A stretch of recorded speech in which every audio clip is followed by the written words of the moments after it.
All right, so here's my little recap opinion, whatever you want to call it, of the final presidential debate from last night. It would have been Thursday, the 22nd of October. So one thing I want to bring up is the muted mic rule. I saw a lot of conservative accounts crying and whining when this rule was announced about, oh, this is going to be unfair. They're going to cut off Trump. They're not going to cut off Biden. I'm like, give it a chance. I've always been a fan of muting the microphones. I've always asked why. Why don't they do that? Give them a set time, and at the end of your 2 minutes, 1 minute, whatever it is, microphone's automatically turned off. You're done. And I can understand maybe they were thinking, they could, during the open discussion portion of the questioning, be a little bit biased with it and cut off Trump and not Biden, or vice versa if they chose to. But I thought the muted mic rule might actually work in Trump's favor, and it did. Actually kind of forced him to be a little bit more calm, forcing him to get his message out more succinctly, more clearly, and also gave Biden more room to hang himself. That's one thing that I think a lot of conservatives and everybody, non-conservatives as well, agreed on after the first debate is all the interruptions, talking over each other, going both ways, probably hurt Trump more than it did Biden, because Trump, he can talk for hours. That's just Trump. Biden, the longer he talks, the more tired he gets, the more he starts to stumble. Even Don Jr.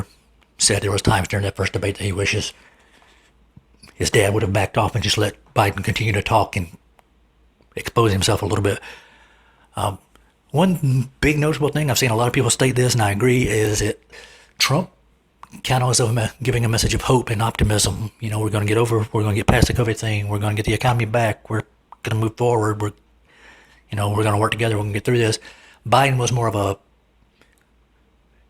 gloom and doom. Hey, come on, man. Everybody's going to die if you don't elect me. That kind of whole spiel has just gotten old. I think people are starting to get tired of it. One thing I look for in most debates is, where were the weak moments for each candidate? Where were the strong moments for each candidate? And I have to say, Trump had several strong moments in this debate. Didn't see a lot for Joe Biden.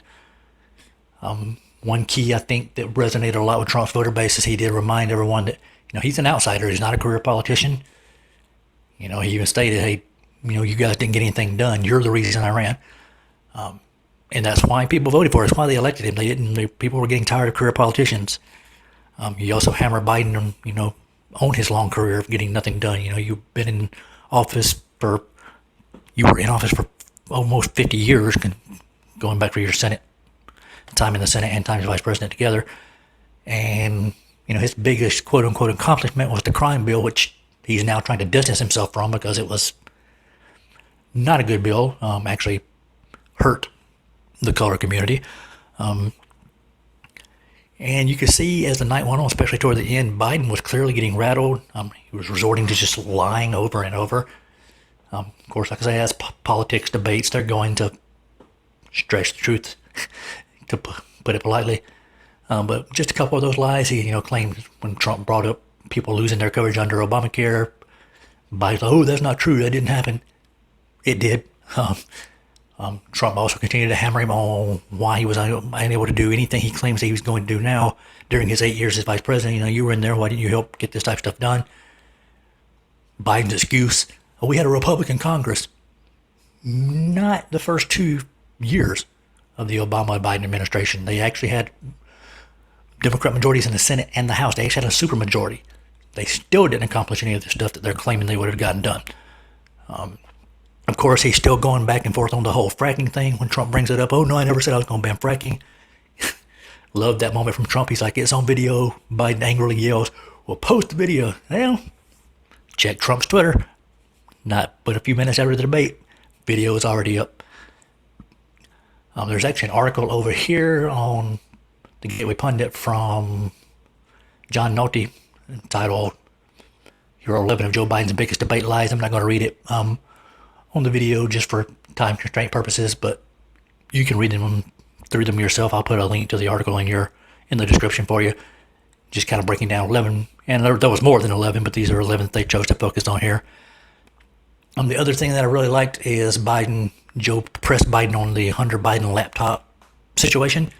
Now, it's still an ongoing investigation. We still aren't 100% sure if any of the information that they have there actually ties Joe Biden definitively to any of Hunter Biden's deals with China, Ukraine, etc.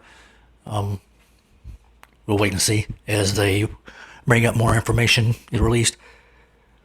But I thought it was important for Trump to bring this up because we know the mainstream media is not going to bring it up, and when they do bring it up, it's in a way to try to discredit it using the whole, and you saw Biden use this excuse, as Russian disinformation. He wants to bring up the 50 plus former intelligence agency members that have signed a letter.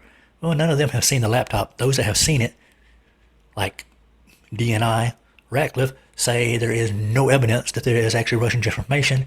And the FBI actually, when questioned, said they had nothing to add to the DNI statement, meaning they don't think it's Russian disinformation either. And of course, Biden walked into that one because he brought up Russians are manipulating Giuliani, and well, he walked right into a trap there. I think the best thing Trump could have done in this final debate is what he did do. He actually remained calm for the most part. There was a couple of times when he kind of sounded a little bit agitated and started to talk a little over Biden and the moderator. But it's not shoot yourself in the foot and let Joe have enough room to hang himself, and that's what he did. Obviously, as with most debates, with as polarized as our political climate is now, I don't think there's really any Trump voters who were swayed to vote for Biden because of this debate, and vice versa. I don't think there's any Biden voters that are like, "Oop, now I'm going to vote for Trump." However, I do think there were probably some undecided voters that are now leaning Trump, especially those in states where the oil industry is big, like Texas, Oklahoma, New Mexico, Ohio. You're talking about killing the industry that feeds them and their family. Actually, pretty much very quickly after the debate, Democrat Representative of New Mexico, Social Torres Small, actually tried to distance herself from comments from Biden after he pledged to transition from the oil industry. Again, I'll link to this article here on Breitbart. Recaps exchange, but here's her tweet. I disagree with Vice President Biden's statement tonight. Energy is part of the backbone of New Mexico's economy. We need to work together to promote responsible energy production and stop climate change, not demonize a single industry. I will continue to stand up for my party, when they're out of touch with the reality on the ground in New Mexico. So, already seeing some of his own party trying to distance himself from that. Obviously, in a state where she's at, like New Mexico, if she agreed with him, that's going to kill her campaign. You've also starting to see some people on the left trying to, oh no, he didn't mean he was going to completely do away with the oil industry. He was just talking about doing away with the subsidies, which is also a bad idea. There's a reason we give subsidies to the oil industry to keep prices from going crazy. Just like there's subsidies for other forms of energy like solar, wind. I think there should be some middle ground there, just my personal opinion. As an aside there, I don't think you need to completely dismiss solar, wind, like Trump wants to do with the wind. He kind of dismisses it, but I don't think we can completely dismiss it. I think there should be a good mixture, but I don't think you can ever completely get rid of the fossil fuel industry. It's just, especially as quickly as Joe's saying he wants to do it by 2025 or 2030, that's going to kill a whole lot of jobs. You're shooting yourself in the foot with such a statement, with like I say, with states like Texas, Oklahoma. But that's pretty much my opinion of the debate. You're welcome to leave your comments below as to what your opinion was. And don't forget to go vote. It's, in my opinion, not just a right, it is a duty as a citizen to go out and let your voice be heard. I've always told friends that complain about certain candidates after they got elected, if they don't vote them, if you didn't vote, you don't have a right to complain, in my opinion. But that's all I have for this video. Hope everyone's having a great day and enjoy the rest of your weekend.